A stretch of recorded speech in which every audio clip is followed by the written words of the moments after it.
things they solve for this country. Just watch this. Ooh, guys, we need to have a very serious conversation. By the way, hi, guys.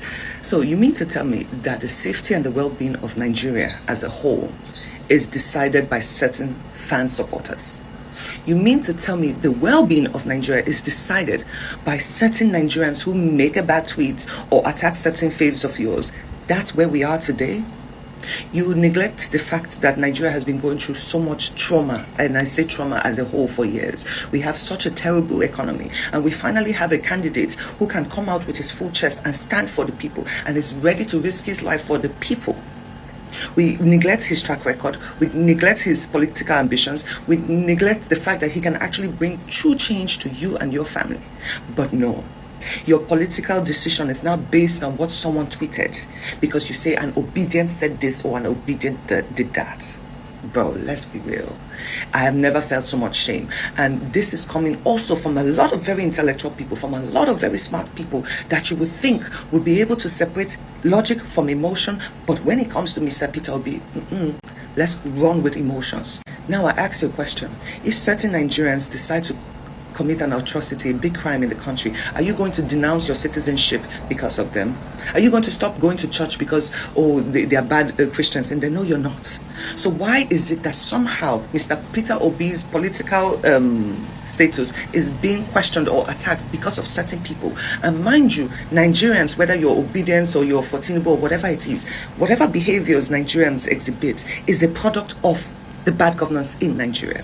I keep saying it, Nigerians have been in this lack mindset for so long, and the idea of actually changing, it's so difficult for them. So instead of them to come out with their full chest and say, listen, we are afraid of change, we do not know what to expect, we do not want to be judged because we are from a certain tribe and now we're going with the other tribe. Say it with your full chest. Say the truth that you actually have a lot of benefits from a certain APC party or from any other party, and you would rather stay there because it is comfortable for your life. Say it with your full chest, and we would understand that instead of trying to belittle. Download Find Am now so that you can upload your products and services so that people go they buy from you steady. Findamnow.com. Go there and upload your products and services. Madala. This is early primary school in Madala Sileja. So sadly they don't even have the toilets in the school because this is what the toilet is. People wait. Come in, Andrew. You're meant to be the toilets.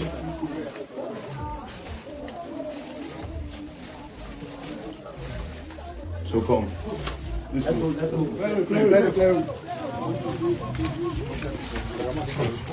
Go for zoom in now.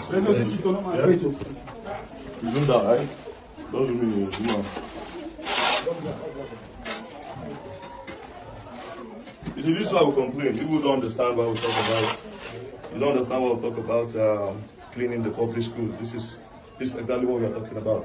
The public schools have been neglected by the politicians and the government because apparently their children now go to the private schools, and most of them, they've opened different schools for their wives, and that is why nobody cares about the public school again. Imagine a toilet. So they literally don't have toilets.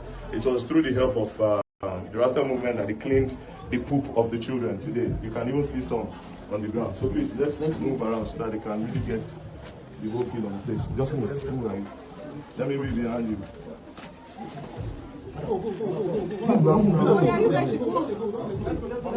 In the camera first. I can't make every contact and come and spoil. Okay, hold on. Move, please. Let's go now. Please, can we go? Please, can we go?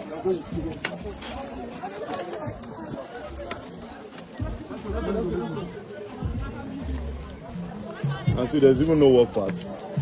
There's no work part. Here is the fence. Here is not the school. Here is the fence.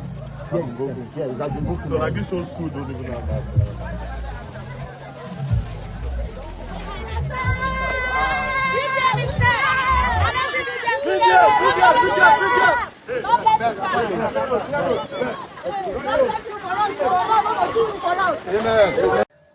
Download Find Am now from Google and App Store and upload your products and services so that people will be buying from you sharp.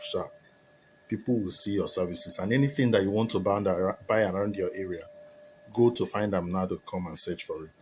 I have released voice note communications between myself and them. We don't have anything to hide. Okay. These are not allegations. If he decides to go to court today, if I bring out some evidence, the whole of Nigeria will shake. So Do not forget, I communicate with these people. Okay, so to get clarity, Mr. Kegama, are you saying, for Ongoshe, Senator Ali Ndume was negotiating for the rescue of these people? You were also negotiating for the rescue. But what happened? I was literally negotiating for the rescue. Okay. So at a specific point, when money was to be paid, I think Federal decided to maybe release some funds to be paid for the release of the people and all, the ransom, whatever people want to call it, So now, when that happened, they sent a second mediator to come in. It's why we have been trying everything possible to see how federal government would find ways to work with us. We would have been very useful, but our state is fighting us hook and crook, because they know what they've been doing. Federal government, Tinubu specifically, is not complicit to some of these things. Okay. Catch some of the governors, the senators. They are the ones running business with Nigeria. And they force the federal government to do certain things that they don't want to do, like paying ransom. So in that process now, they get some monies out of the whole deal and everything. This is not the federal government's fault. Some states are literally complicit. Now, the voice of our brother, Sumaila Ibrahim Kaigame, who was recently arrested by the DSS after an interview, a very explosive interview on Channels TV, talked about several issues of insecurity and a particular one where about 416 women from Borno South were allegedly rescued and released by the Nigerian military authorities, claiming that it was an intelligence-led or driven operation, and that the insurgents or the Boko Haram insurgents ran away and flee, just like we are hearing now with all of the lies being told with your kidnap. We are not haters of this country. We want truth. If we have continually done something and it is not getting results, it's only normal for us to ask questions. The only reason why insecurity, terrorism, insurgency has continued to thrive in Nigeria is because lies are being told. So while you want to give Boko Haram a 40-day meeting, but can we deal with this problem? We want the DSS, Department of State Security. That is an organization run, managed, maintained, funded by taxpayers' money. Download Findam now and upload your products and your services so that people can easily see them and buy from you. Also, anything that you're looking for, go to findamnow.com. You will see it there. Download the App Store, the app from App Store and Google Play Store. That when you leave Nigeria, your prayer points like it shrinks. When you're in Nigeria, someone goes out, it's a safe journey. You go out, you say, God bless, you're going out and you're coming in. We don't do that here. Just because you're going out and coming in is a privilege. We'll pray for going out and coming.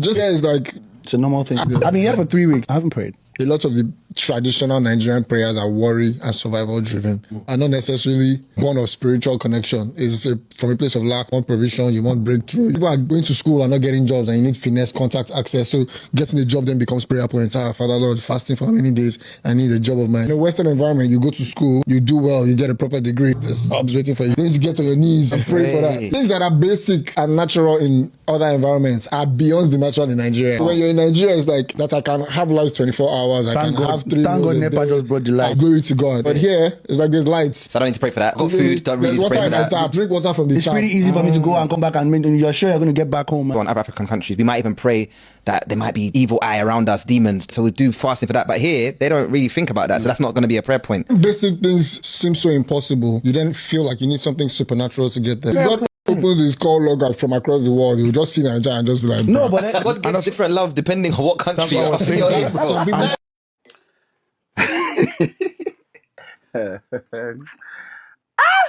Nigeria. As one that has lived in both environments for a while. Okay, now here's the balance. Let me get the balance. People are still praying in the Western countries, especially with the current economic realities, immigration issues, a lot of persons. These days, churches around the United Kingdom, Canada, even the US, people are praying so hard now to be able to survive the fluctuating immigration conditions. And so that is it. However, you see, but the basic issues about life has been suspended. And if people are still praying, people will still pray because there are people back home requires prayer. So sometimes the churches still get that level of attention. But I could tell you, a large chunk of people going to church here go to church because they want to build a relationship. And that's why all of this magnet they use in holding everybody down back home with religion doesn't work here. It is a devotion this time. It's a relationship we are building. Of course, there are still a few persons because they're already damaged, right? And I've seen people upload your products and services on findandnow.com so that people go they buy from you plenty.